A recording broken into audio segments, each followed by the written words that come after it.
I'm just wearing a crop top, high waist jeans I got from Zara. I pile on a bunch of rings. All right, got the heels on. They look good. About to do a little test run right quick. Make sure we all good. All right. Easy, easy. Yeah, that look good, yeah. Ooh, I'm about to kill the game, girl. Hey guys, it's Nina. Welcome back to my channel. Welcome if you're new. So in today's video, I'm going to talk about feeling feminine with your starter locks, okay? I know it can be tough to feel feminine when your hair is just all over the place and it's very frizzy and it's very short. So I'm going to give you some tips that I used to help me feel more feminine when I was in the very beginning of my journey. And honestly, I still use a lot of these tips today because even though my hair has grown and I'm, enjoying 5.5 years of length, there are still times when my hair is frizzy. There's still times when my retwist has just completely come undone and I'm feeling kind of messy. One person's femininity might be another person's extra. So this is just all my opinions. So please just take it for what it is. And also, I know some of y'all be in the comments like, well, a queen does this and a queen only uses elephant snot on her knees, stuff like that. Just let's all be open-minded, open to each other's suggestions. Let's just keep it positive, okay? So if you're interested, keep watching. All right, first things first, and this might sound kind of obvious, but you have to remember that attitude is everything. No matter how you look, if you're not feeling good about yourself, that is gonna show and that is gonna offset any femininity that you're trying to display through your clothes, through makeup, your hair, anything like that. So be cautious of what you might be putting out there. If you're wearing heels and you're dressed to the nines and you look really amazing, but inside you feel like this and you're shrinking, that's gonna come across. So one of the things that I like to do is just say mantras, and it might sound kind of cheesy, but they honestly really work for me. I'm calm, I'm relaxed, I'm focused. There are times when, situations that I've been in a million times and I'm still feeling like, oh, I don't know. I do mantras and that helps me. So if you do suffer from anxiety or you do just get really self-conscious, I strongly suggest practicing mantras. Say to yourself whatever you want to believe, however you want to feel, and just keep saying it, and it's going to feel weird, but eventually it will take hold of you. So the next thing you want to do with your starter locks, your baby locks, is keep them moisturized throughout your journey. And it can be as simple as an oil and water mixture. Because if they're dry in their country, that's really gonna counteract the femininity, because there's just a certain softness to femininity. And when your hair is moisturized, when it's looking juicy, that's feminine, right? That just looks good. That just feels good. That's gonna make you feel better about yourself, because really the drier your hair looks, the less pulled together you're gonna look. And then you're probably not gonna feel very feminine if you don't also feel put together. If you've just gotten a fresh retwist, I know it can be kind of nerve-wracking to think of spraying water on your locks, but you really got to think about the overall health of your hair. You don't want your locks to get crunchy and dry because you're just trying to maintain this super tight, fresh retwist. So just think about your priorities, think about what's important to you, and don't let your hair get bone dry. My next tip for you is to mix up your styles, mix up how you wear your hair. Now, when your locks are really short in the beginning, this is tough. Honestly, you're gonna have to wait a few months depending on how long your starter locks are, because if they're up here like mine were in the very beginning, there's really not much manipulation you can do, or really that you wanna do. But once your locks get to a certain point where they're longer, maybe you can start to part them differently, maybe start with a simple braid out, maybe start with some simple curls, and just start to see yourself in a different light. You'll be surprised how, I don't know, just how it can change your face when you change your part.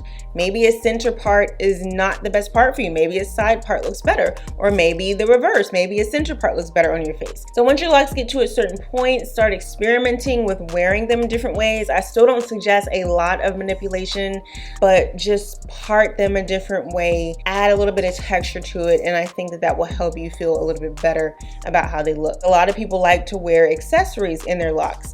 Maybe you want to wear flowers, maybe you want to wear a little what do you call it, a headband or something like that. Just some way to accessorize your hair. It's not my style personally, but if it's your style, definitely go for it, because ultimately it's about what you like and what makes you feel good. So my next tip is to have a little bit of fun with makeup. So if you don't wear makeup, I'm not suggesting that you go out here and start looking like Lil' Kim, but I am saying just kind of experiment with things and see how things work on you. I don't know anybody that does not look just more awake, more refreshed, and more feminine without a little bit of something on their face, even if it's just maintaining your eyebrows. Keep them waxed or threaded or whatever you do, even if you get them microbladed or ombre powder brows, or if you just fill them in like I do. Keeping your brows neat is gonna help you feel pulled together. So at the beginning of my lock journey, I always did a red lip, and it just made me feel more fun and just kind of funky. It made me feel more deliberate with how my hair was and how my style was, versus feeling like a victim of the process that my locks were going through. At the bare minimum, if you do nothing else, I would just say do your brows. You want them to look natural. You don't want any harsh lines. You don't want a super square beginning of the brows. You want them to blend. So make sure you have a spoolie brush so you can just blend out whatever you fill in. I've seen a lot of people like pile on makeup, pile on lashes, all of that to feel more feminine.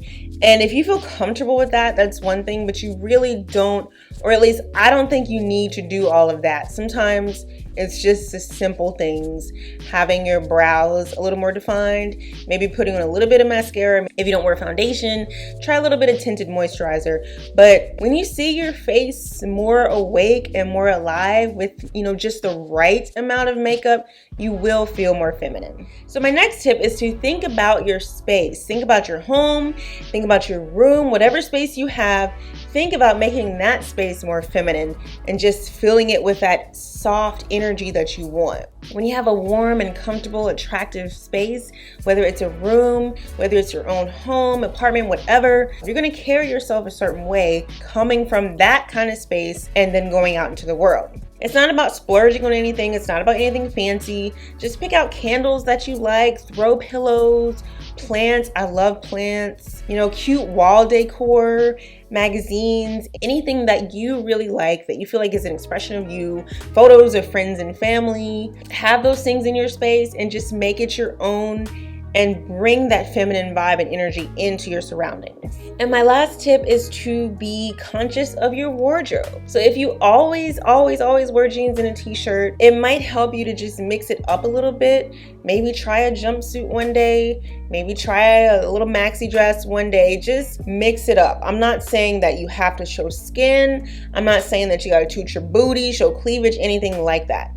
But challenge yourself a little bit. If you wear the same thing all the time and you don't feel feminine, I think that's a sign that you need to take a risk. Really think about your style. Think about the silhouettes that you enjoy, the things that say feminine to you. I'm not trying to be an exhibitionist, but I really just like sheer clothes. I'm just drawn to sheer stuff when I go in the store. So like I have this sheer kimono, and then I'll wear, I'm just wearing a crop top with it. Crop bandeau top, high waist jeans I got from Zara, and this kimono I got from Forever 21. I pile on a bunch of rings. I like to keep my nails done. I just really like cute underwear. It always makes me feel just more feminine and more, I don't know, I just feel cute when I have nice underwear. And the thing is, it's not about sex. It's not about making yourself a sexual object.